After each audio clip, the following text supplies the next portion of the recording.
Bueno, a continuación voy a explicar cómo en Postgres podemos agregar una nueva columna a una tabla que ya está eh, creada. Entonces, para eso primero vamos a entrar a nuestro usuario Postgres y dentro del usuario a nuestra terminal de comandos PSQL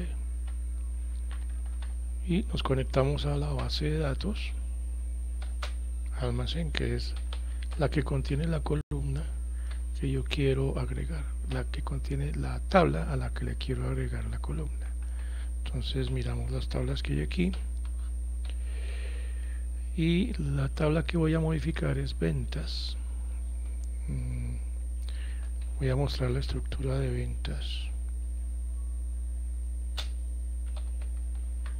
Entonces tiene código, que es un entero, precio, que es numérico, y cantidad, que es numérico. Entonces a esta tabla le falta un campo que por lógica debe existir, que es la fecha y la hora en de la transacción. Entonces hay que agregárselo. Vamos a ver cómo se agrega eso en Postgres. Entonces para eso se utiliza un comando que es el alter table. Lo tengo acá en mis apuntes. Entonces tengo un alter table add column y el tipo de dato tiempo, hora, fecha es en Postgres timestamp. Entonces alter table ventas add column fecha tipo timestamp. ¿Listo? Esto inserta una columna, pero la columna pues está vacía. ¿Sí? Aquí la tenemos, fecha, es una columna vacía. ¿Ok?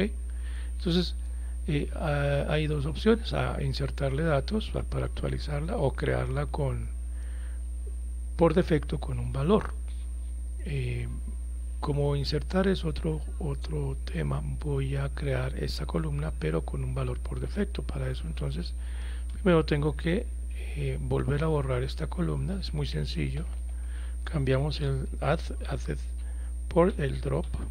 Entonces queda alter table ventas drop column fecha, pero le quitamos el tipo de datos porque no va en el drop.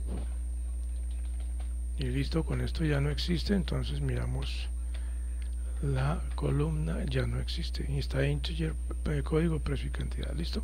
Ahora el comando para agregarla con un valor por defecto pues es con un default. Aquí lo tengo, lo voy a copiar y lo pego. ¿En qué consiste? Entonces alter table ventas add column fecha, el mismo nombre, timestamp, el tipo de dato que va a contener, y default por default debe contener esta fecha. Todas las columnas que ya existan, las filas que ya existan, los registros que ya existan, se actualizarán con esta fecha para inicializarlos. Entonces le damos enter y vamos a hacer un select y tenemos que ya nos llenó toda la columna fecha con el valor por defecto. La creó con un valor por defecto. ¿Listo? Entonces esa es una forma. En Postgres no hay forma de que esta columna se inserte en una posición específica. Postgres no lo permite. Por ejemplo, quiero insertar fecha para que me quede en una forma, en un orden más lógico, después de código acá. Él no tiene el valor, el modificador after para agregar en el alter table una columna after después de otra. No lo tiene. Por lo tanto, él es muy rígido y estricto en el orden de las columnas. En fin, ese es el tema de este video: cómo agregar una columna. Ya vimos cómo se agrega. Espero que les sirva para su desarrollo. Muchas gracias por su atención.